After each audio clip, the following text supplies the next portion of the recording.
Hello and welcome to this month's Office Hours by BYK-Gardner. My name is John Kowalski. I'm part of the marketing team here, and I'd like to welcome you. Today's topic, transmission haze and clarity for coatings applications.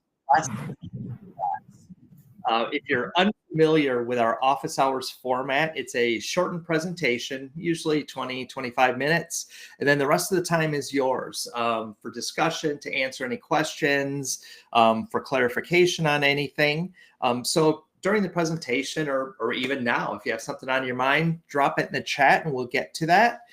If for some reason we do run out of time, we'll follow up with you directly to make sure all your questions are answered. Also, we are recording this, so immediately following the presentation, you'll receive an automated message with the link. Feel free to check it out later, share it with colleagues, grab some screenshots. And also, if you have any questions down the road, you can simply hit reply to any of the marketing messages you receive, and it'll come to my team and we'll get those answered for you. So enough of that stuff.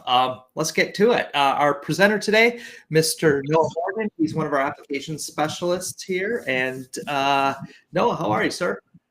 I am doing good. So thank you for your wonderful introduction.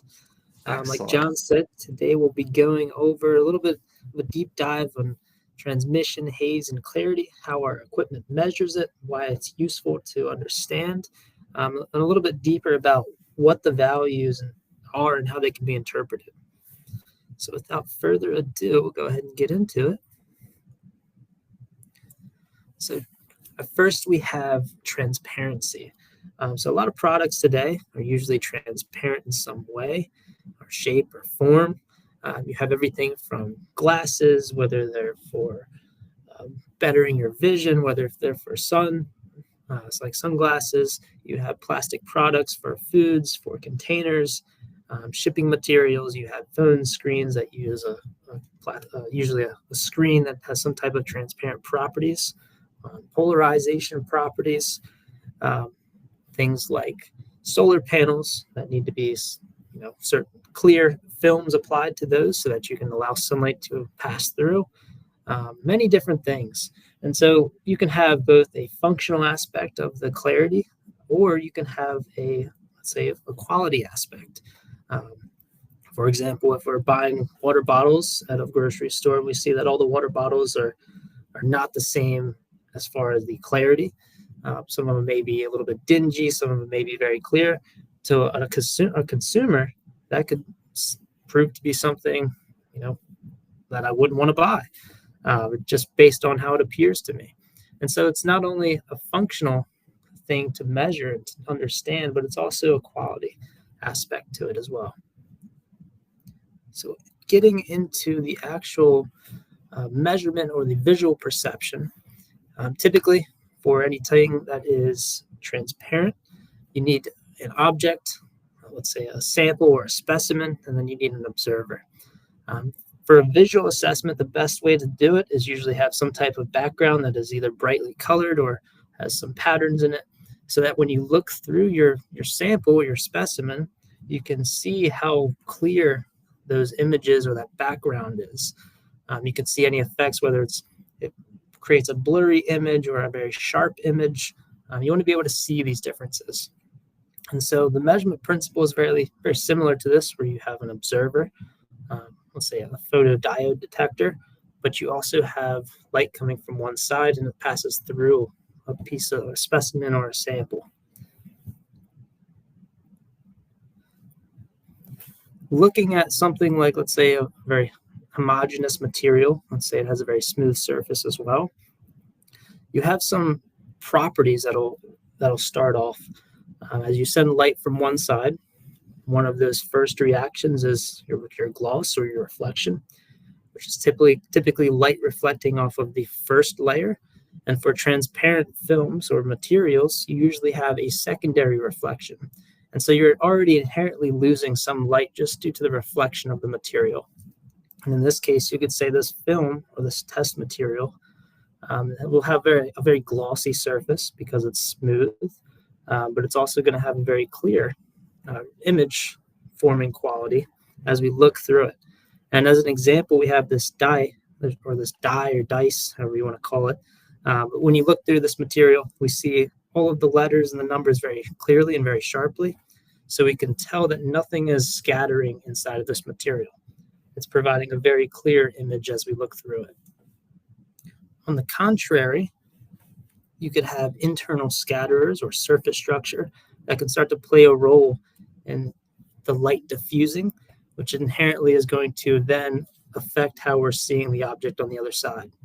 And so now we have a couple things happening. We have some materials or some, let's say, it could be poorly dispersed pigments, could be dust enclosures, air bubbles, crystallization, many different factors. But something in here is causing that light to scatter internally, but also as it hits the rough surface on this back end, it's then scattering even more just due to the surface topography. And now because of that, our light's not going perfectly through, and our vision, if we think about our visual aspect, as we look through this, it's going to be scattered in different directions. So now the image on the other side is going to look very blurry, very hazy. It's not as clear as that first image. And so we see just from this type of picture, you can understand that different things inside of our material are going to affect how we see through it.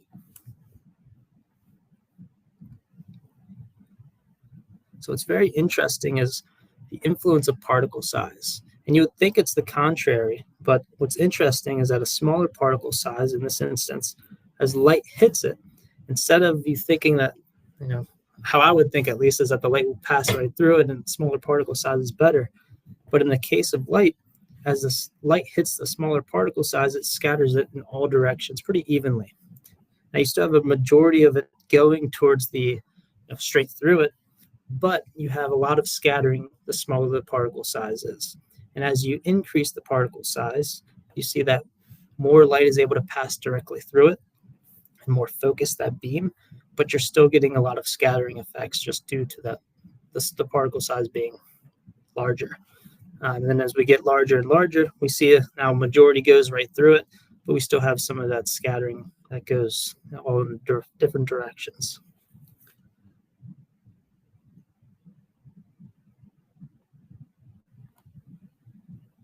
And so when we have this scattering effect, it's important to note that there's two different types of scattering. As defined in some ASTM standards and international standards, there's what's called wide angle scattering, which consists of just the wide angle scattering, like the name says. And usually with this type of scattering behavior, you'll have an image that creates this milky outline or this hazy outline as you look through a surface or you look through a material to an object.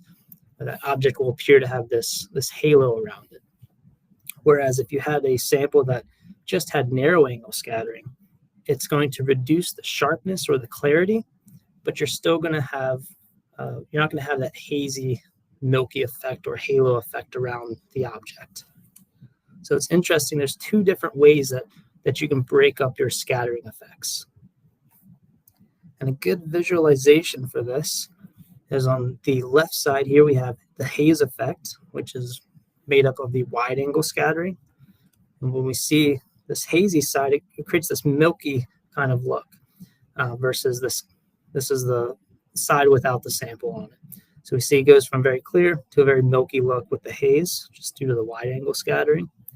Whereas the clarity, very interestingly, with this narrow angle scattering, we see that when we look at the samples, they're very blurry, but we also see that they're distance dependent, meaning as we get further and further away, like if our object is further and further away from our sample, we see that it starts to get blurrier and blurrier just due to how the scattering effects of that narrow angle are behaving. So you can see the two different aspects very clearly in this image, which is helpful. And that brings us to our family tree, where we have total transmittance. So essentially, all the light that's able to pass through an object without being deviated or reflected or absorbed. And this can be broken into direct transmittance. So again, all the light that makes it through without being affected. And then our diffused transmittance. And this is our light that makes it through or makes it past the sample, but it gets scattered in some way, which is then broken into two categories. One is the wide angle scattering. The other is narrow angle scattering. And we have words for these defined in these standards, where wide angle scattering is haze and narrow angle scattering is clarity. So we can see how all of this is made up together to form our overall appearance as we look through an object. So now getting into how the instrument works. So just like in that first slide, how we saw an observer, an object or sample, and then the background. In this case, what we're going to be doing is sending light. So we have light coming from one side, goes through a beam focuser that then sends through the sample. In this case, this is our sample right here. In this case, we're only measuring total transmittance. So we only care about the light that's able to make it through the material. And so what we have is all of the light scattering inside of this white sphere. This white sphere will then collect all of the light and reflect it until it makes it back to the sensor, which determines how much light from, let's say, 100% made it through to this side. And notice the light trap here is closed because we want to collect all of the data. And that gives us our total transmittance. Then for haze, when we only care about the wide angle scattering, what we do is we open up this exit port, which allows all of our narrow, or let's say direct transmitted light to pass into an exit port so that it's not collected. In other words, it's not accounted for in the measurement, because we only care about our wide angle scattering. And so the same conditions, our light comes through, passes through the sample, all of our direct light gets lost, all of our wide angle scattering light gets reflected throughout the sphere until it makes it into your sensor to be collected. And then we have our haze calculation here, which is 100% times our total diffused versus our total transmitted.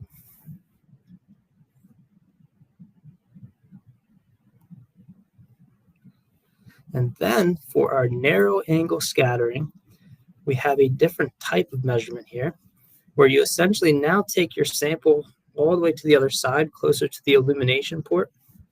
And for the instrument measurement, you want to put it right up against the port. But basically, in this case, we only care about our narrow angle scattering because we want to define what's going on in our material, whether it's for a quality control or R&D application. But we just want to focus on our narrow angle scattering. And for that, we've moved the sample to the illumination port. And now, if you think about it, all of our wide angle scattering is going to be outside of our instrument because we don't necessarily need that information anymore. And so when our light passes through, we have all the light that then gets collected against a ring sensor and a center sensor.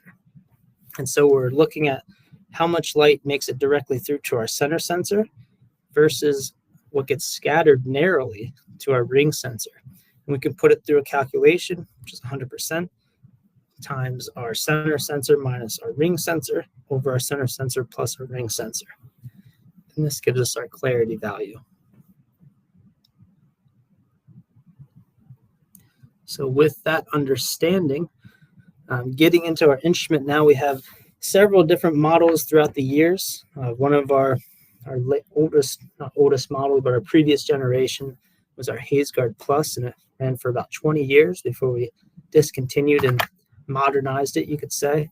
But what's interesting is, these things are built to last.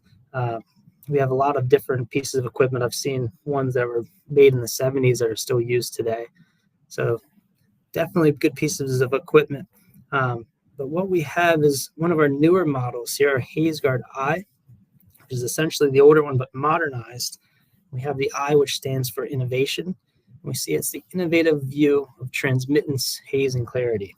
So it gives you all three in one. Some of the benefits of it, some of the newer changes, is that you still have this open design for the small and large specimens or samples. You can easily switch the position. If you see here, there's a slider here for where you're putting your panels or your test specimen. And let's say we take a haze measurement or a transmittance measurement, we can quickly slide it to the other side on these rails so that we can take our clarity measurement. It's designed to be more efficient. You have no influence of ambient light, so that's not a problem for it. If you don't have to keep the lights off in your test room. We also have very different versatile sample holders. So the one we see in these pictures here, this is meant for, let's say, rigid films or hard plastic panels, and glass too. And then we also have some like this one down here. This is good for very thin films, let's say like cellophane.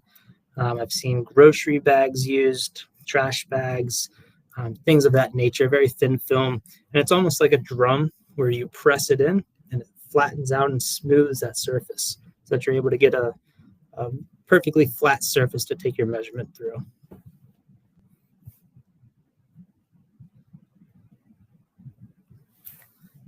You also have different setups. So it can be set up horizontal or vertical for whatever you're trying to do. Maybe it's easier to pass your samples through. If you have larger panels that you want to take measurements of, you can hold them in a different way, maybe move around and take a measurement as you go.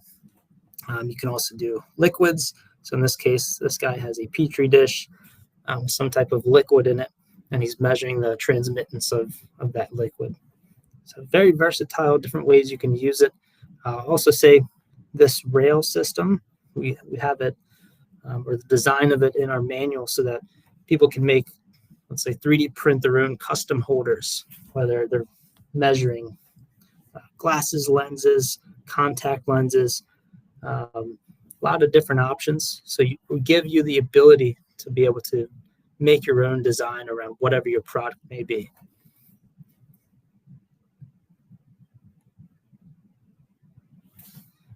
All right, and then some of the benefits of it with high-performing LEDs, or they're long-term stable. No lamp replacement anymore, so that old haze-gard Plus that we had, in that version, you had to actually replace the bulb after a certain amount of time, so that bulb would degrade. But these ones are now based on LEDs. They come with a 10-year warranty, automatic, and there's no more replacing them. Modernized and efficient. You have an automatic calibration process and self-diagnosis, meaning every time you turn it on or off, it'll run through its own calibration. If you can imagine, if you measure just air, you should get 100% transmittance because there's nothing blocking that light. And you also have a reference beam that controls your energy output. In other words, this is a beam splitter in here. So as your light sends through, it splits the beam in two directions so that it can measure and make sure that it's sending the correct amount of light each time. So it has built-in auto-diagnosis problems to keep track of what's going on to make sure you're always getting the best measurement. We also have highly repeatable results and excellent inter-instrument agreement, meaning if you have an instrument set up in one plant and you have another plant, you're guaranteed to get very, very similar results between what you're measuring.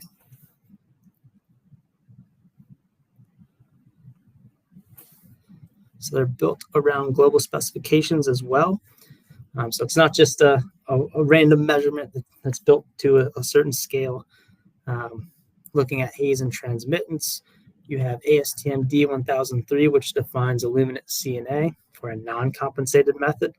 Then there's an ISO method, which is 13468. It calls out the illuminant D65 for a compensated method. The difference between the two, uncompensated versus compensated, is if we refer back to our main slide that talked about transmittance, the compensated method compensates for the reflection that comes back towards our sample here. During the calibration process, since there's no sample, you could essentially lose some light from the calibration. So there's just two different methods to know about.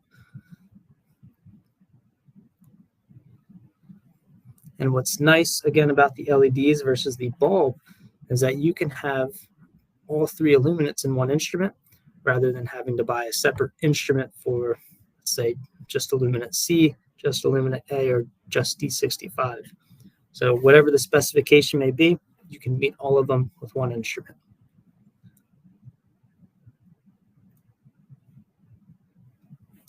We also have a software that comes with all of our instruments. It's a smart chart And so it helps for data collection, data reporting. You can report it and send data directly from the instrument to a PC, whether it's through a USB port, a direct cable transfer. Some people even connect it to their LAN so that you can send data through Wi-Fi. You can transfer projects, report things faster directly from the software. And we can also put in pass-fail indicators for tolerances. So if you're in a QC environment and you're measuring, let's say, outgoing parts or incoming parts, you can set your tolerances for each one and get a pass-fail indication quickly on the screen of the instrument, but then in the software for reporting to, let's say, engineering departments or higher-ups.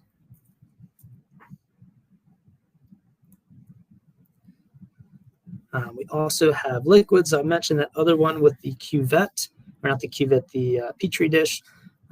We also have cuvettes. So this is a table attachment, just lifts up whatever sample you have. In this case, it's a cuvette. And so you can put liquid in these cuvettes and then measure your transmission as it goes through. And there's different path lengths depending on the types of materials you test or what standards you conform to. Cuvettes with a 2.5 millimeter, 5, 10, 20, even 20, or I've seen 50 millimeter path lengths as well. So different options are out there depending on what standard you have to meet.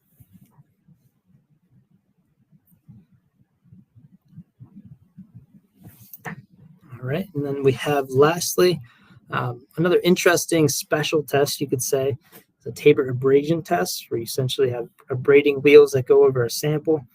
With this attachment, you measure how, let's say, how many cycles affect this type of material. We actually have some data to look at as an example, but you have two different types of materials, and what's happening is different cycles of those abrading wheels are going around, scratching the surface, and you're seeing how well that surface is responding to these abrasions. So let's say a higher quality material, let's say is this type B, whereas the increase in cycles goes up, our haze doesn't go all the way up.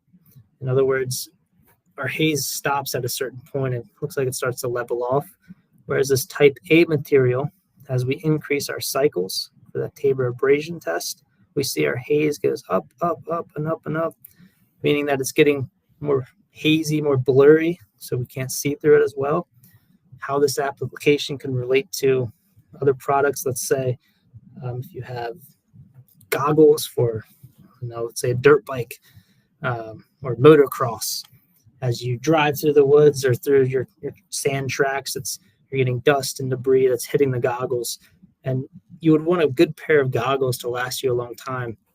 And so in this case, you could say, after a certain amount of cycles with one type of material for these goggles, we see that our haze doesn't rise and keep going, but a poor quality material will get more hazy and more harder to see out of. So it's interesting how you're able to relate not just your quality aspects, but use it for R&D processes for figuring out what's the best material to use for this type of situation. So that is essentially it for our presentation. So now we'll move on to questions. A lot of information was shared in here, but I'll give it over to John and we'll get into answering some questions. Yeah, nice job, Noah, as always. Questions, log them in the chat here, and we'll get to them. We got lots of time left. First question here, can you review what factors, affect transmission haze and clarity? I know there's material thickness, surface smoothness. What else you got? Yeah, so it could really be a billion different factors if you think about it. But one of the most obvious ones is your surface structure. So if you have a very smooth surface, you're not going to have as many scattering effects versus a very rough surface. Yeah. Let's say poorly dispersed material. If it's not dispersed right, you have varying sizes of particles. If it's not formed properly, maybe you have dust enclosures or air bubbles. Sometimes you can have crystallization depending on the material. So a lot of factors are at play. really you want to shoot for, it depends on what you're trying to get as well. So, let's say grocery bags. If you still have those in your state, I know in my state they stopped making the grocery bags. But grocery bags are designed to be this opaque but semi-transparent material. One reason for that is because of the privacy aspect of it. You don't want people to know what you're buying, but they're designed to have this diffusing behavior. Whereas something like contact lenses, they're meant to be perfectly clear. So in that case, you want to make sure your material is homogeneous and uniform with the highest grade clarity. So it depends on what you're shooting for, and there's a lot of factors that can cause these effects, and it's very material dependent, I'll say as well. Yeah, and also, I mean, any presence of additives or contaminants, that also plays into the equation. Is that an accurate statement? Yeah, absolutely. Varying thickness sizes, like you said. So if I measure a piece of plastic that's 2 millimeters thick versus a piece of plastic that's 1 inch thick, I'm going to be losing. I'll probably be losing a lot more light in the thicker piece of material because of how what its refractive index is, how the light's reflecting off the surfaces. So something to keep in mind is if you're doing sample comparisons, you always want to compare like samples.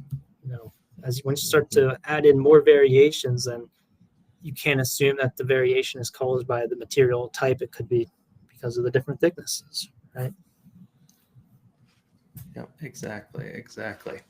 Next question here. What is the process or workflow when using the PC software to retain the 3 measurements when we take the average of the 3 sample analysis? Yeah, great question. So the workflow would essentially be, I think the easiest way was if you had it directly plugged into your computer that you're going to be having the software on. And so let's say the process would be get my material, put it in the machine, take my measurements, and if it's directly plugged in, let's say I have an open project similar to this screen that you see right here.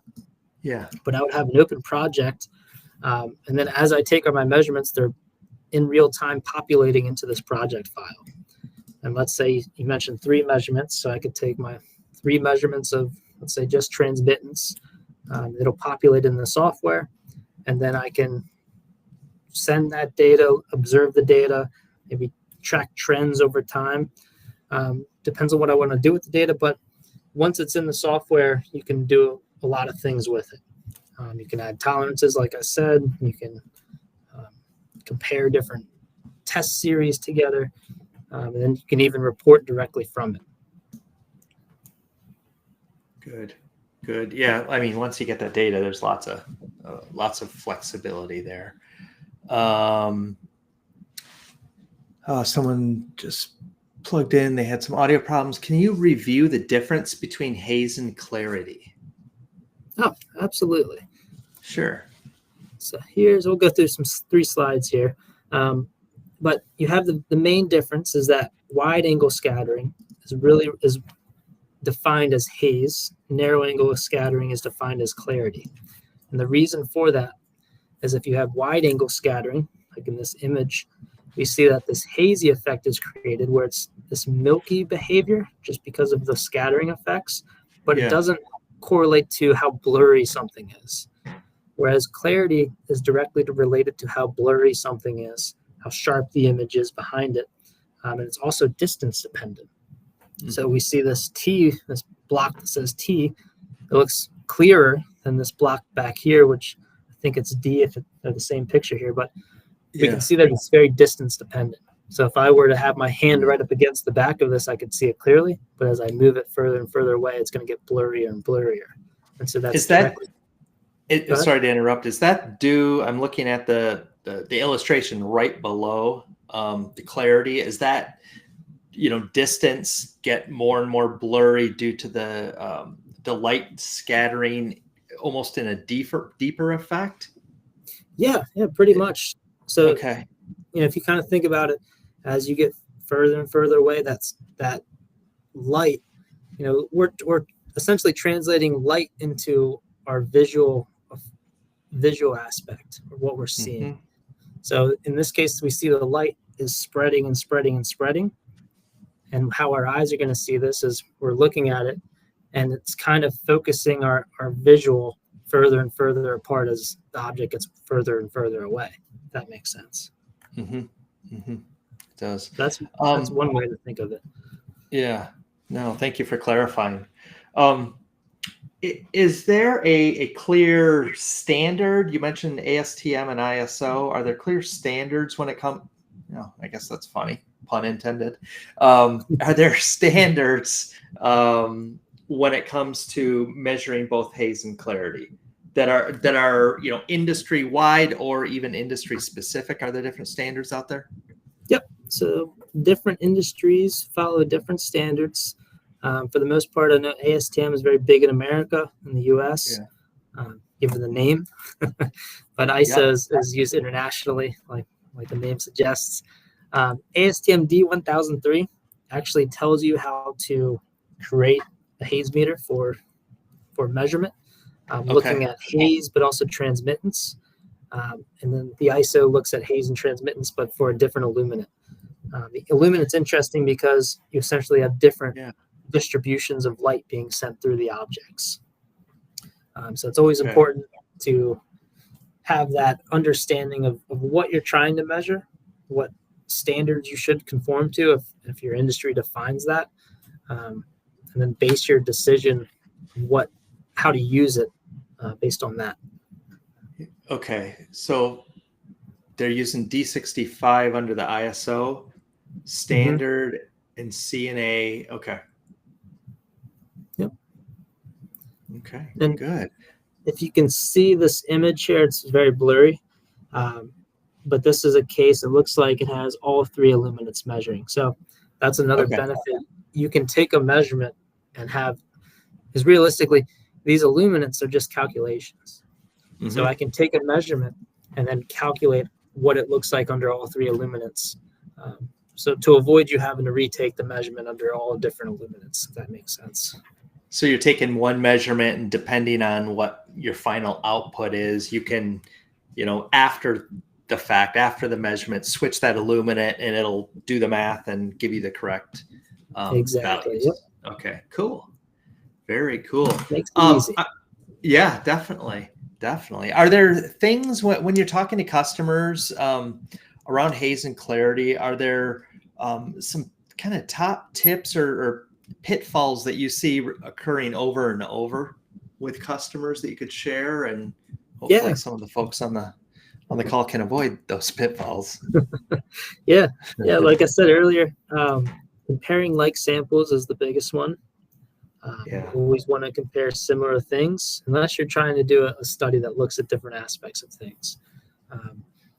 And another one is if you have curvature in your samples, that curvature will sometimes focus that light and turn it from an absolute measurement to more of a relative measurement based on that curvature type. So if we think about, let's say, glasses lenses, because of the optical functionality of them, they're inherently going to bend that light. And so now it's not giving you a true value of what you're seeing, and everything becomes more relative at that point. And so you can compare measurements to one another. Let's say I look through my glasses and they're perfectly clear, and I say, okay, I have a perfectly clear lens. Let me measure it, and I get a certain value from that. And I would now associate that value to perfectly clear and then create tolerances around that. And so now when I take my measurements, I'm comparing everything to one another rather than just trying to get absolute values out of it, because it's not going to work just because of what inherently that material is doing to the light. Nice. Keep the questions coming. If you're experiencing something in your own facility, drop it in. Noah's the expert here and can definitely help. Omar just dropped one in. The example you showed on haze versus clarity, was it done on the same film? So are we seeing the two aspects separated? This image here, I don't know if this was done on the same film. I think this is just an overlaid picture to kind of give you a representation of what it means, or what it would look like. But you could have something very similar to this in real life. Not necessarily where they look completely different, but you would have both of these combined into one. Okay. This is just showing two separate aspects of it. So Okay. two different samples you can think of. Yeah.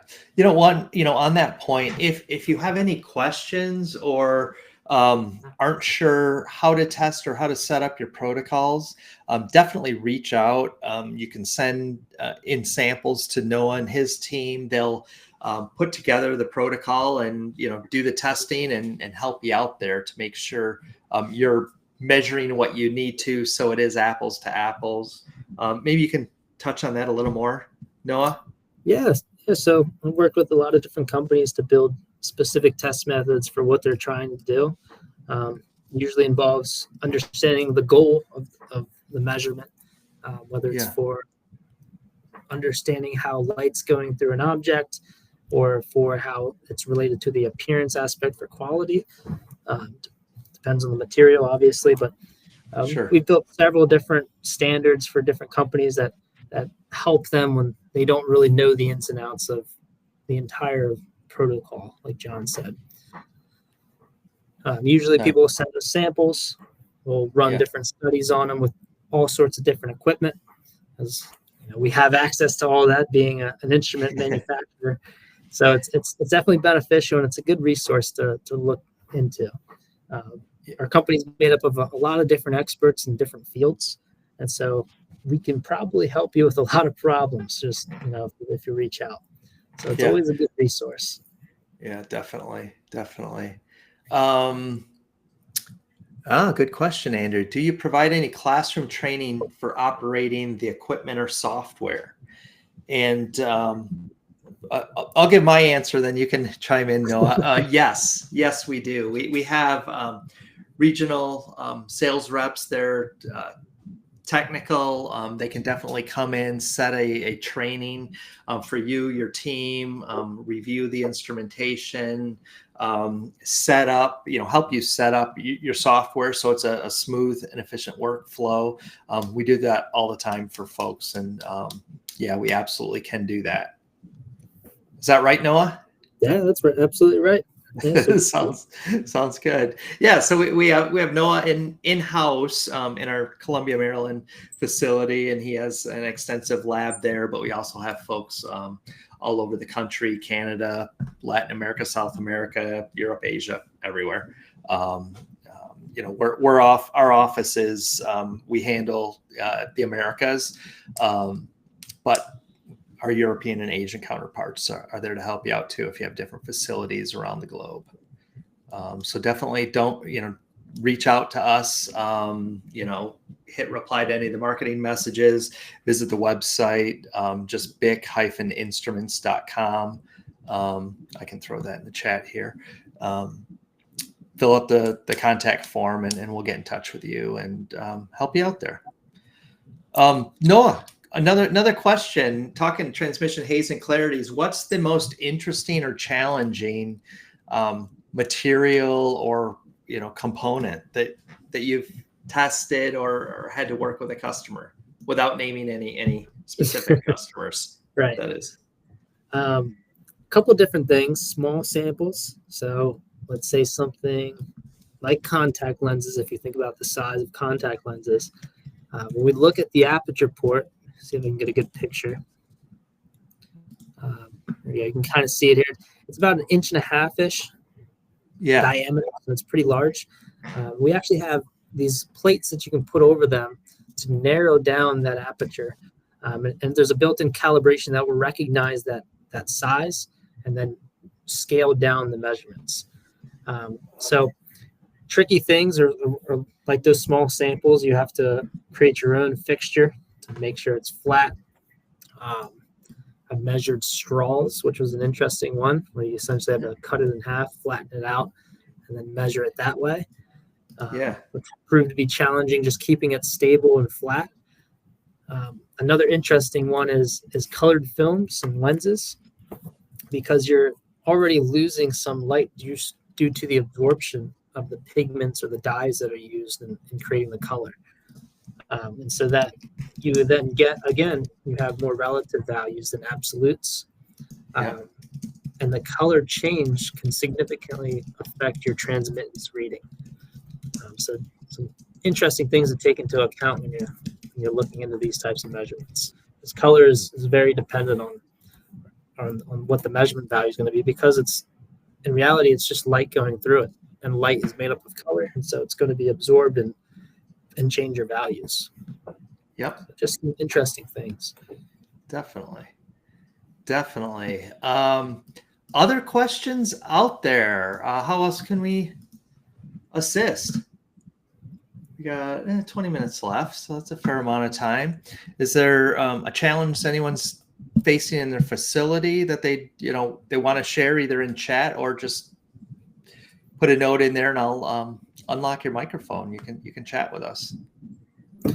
Yeah, I'll add something too in the meantime.